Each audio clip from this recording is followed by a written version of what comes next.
வணக்கம் நண்பர்களே. ரவியை டைவர்ஸ் பண்ணணும் அப்படின்னு ஸ்ருதி டிசைட் பண்ணிட்டாங்க. அங்கே ஸ்ருதி வந்து காணாமல் போயிட்டாங்க அப்படின்னு மண்டபத்தில் பெரிய பிரச்சனையும் வந்து வெடிக்குது. அதே மாதிரி விஜயா பண்ணின வேலையை பார்த்து எல்லாருமே வந்து ஷாக் ஆகிறாங்க. ஸ்ருதி இந்த மாதிரி விபரீத முடிவு எடுக்க போய் என்ன ஆக போகுது அப்படின்றத நம்ம டீட்டெயிலாக நம்ம பார்க்கலாம். அரேபியன் சேனலில் போடுற வீடியோவை நீங்கள் இப்போ தான் ஃபஸ்ட் டைமாக பார்க்குறீங்களா, சேனலுக்கு மறக்காமல் சப்ஸ்கிரைப் பண்ணி சப்போர்ட் பண்ணுங்கள். வெட்டிங் டே செலிப்ரேஷனுக்காக எல்லாருமே மண்டபத்துக்கு வராங்க. அங்கே வந்து ரவி எல்லாத்தையுமே வெல்கம் பண்ணிட்டு இருக்கான்.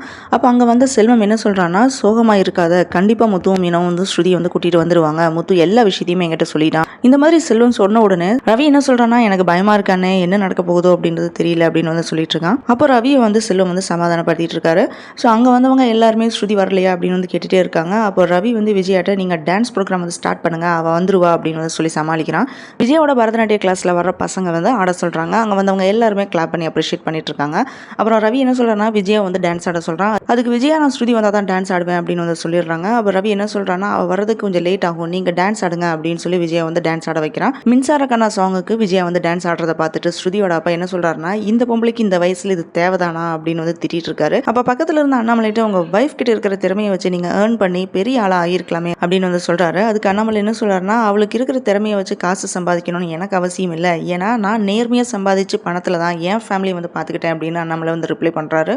அங்க முத்துவும் மீனாவும் ஸ்ருதி வந்து டப்பிங் பேசுற ஸ்டுடியோல வந்து விசாரிக்கிறாங்க. அப்ப அங்க என்ன சொல்றாங்கன்னா, ஸ்ருதி வந்து லீவ் போட்டுட்டு போயிட்டாங்க, அதோட அவங்க இன்னொரு ஸ்டுடியோலயும் வந்து பேசிட்டு இருக்காங்க அப்படின்னு வந்து சொல்றாங்க. உடனே வந்து முத்துவும் மீனாவும் அந்த ஸ்டுடியோக்கு வந்து போயிட்டு இருக்காங்க. அப்போ ரவி வந்து மீனாக்கு கால் பண்ணி ஏதாவது தெரிஞ்சுதா அப்படின்னு வந்து கேட்கறான். அப்போ முத்து வந்து நடந்த விஷயத்த சொன்னதுமே ரவி இன்னும் வந்து பயப்படுறான். அப்போ மீனா என்ன சொல்றாங்கன்னா, நீங்க அங்க சமாளிங்க அப்படின்னு வந்து சொல்லிட்டு இருக்காங்க. அப்போன்னு பார்த்து விஜயா டான்ஸ் ஆடி முடிஞ்சதுன்னு ரவி என்ன கேட்கறான்னா, ஏமா இவ்வளவு சீக்கிரமா வந்து டான்ஸ் ஆடி முடிச்சிட்டீங்க அப்படின்னு வந்து கேட்கறான்.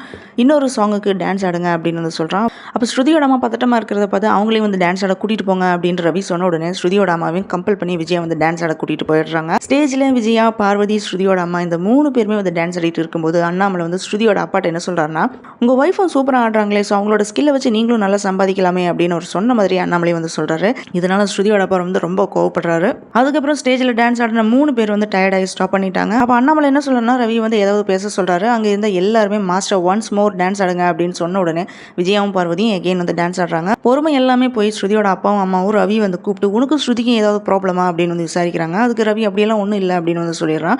ஆனால் ஸ்ருதியோட அம்மா என்ன சொல்றாங்கன்னா, எங்களுக்கு ஸ்ருதி பத்தி நல்லா தெரியும், அவளுக்கு ஏதாவது பிடிக்கலன்னா இப்படி தான் வந்து பண்ணுவா, ஆல்ரெடி அவளோட பர்த்டே அப்போ அவங்க அப்பா திட்டாரு அப்படின்ட்டு ஃபங்க்ஷன் முடியிற வரைக்குமே வீட்டுக்கு வராம எங்கேயோ போயிட்டா, அதே மாதிரி தான் இப்பவும் பண்ணன மாதிரியே இருக்கு அப்படின்னு வந்து சொல்றாங்க.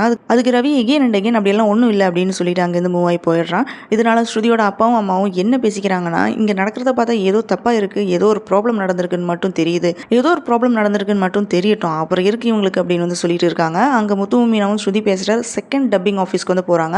அங்க போய் கேட்டா அங்க இருக்கிற ஒரு பொண்ணு என்ன சொல்றாங்கன்னா, அவங்க சின்ன கிளிப்ஸ் வந்து பேசிட்டு போயிட்டாங்க, அவங்க அட்வொகேட் நம்பர் வந்து கேட்டாங்க அப்படின்னு வந்து சொன்ன உடனே அட்வொகேட்டோட அட்ரஸ் வாங்கிட்டு முத்துவும் மீனாவும் வந்து அங்கே போறாங்க.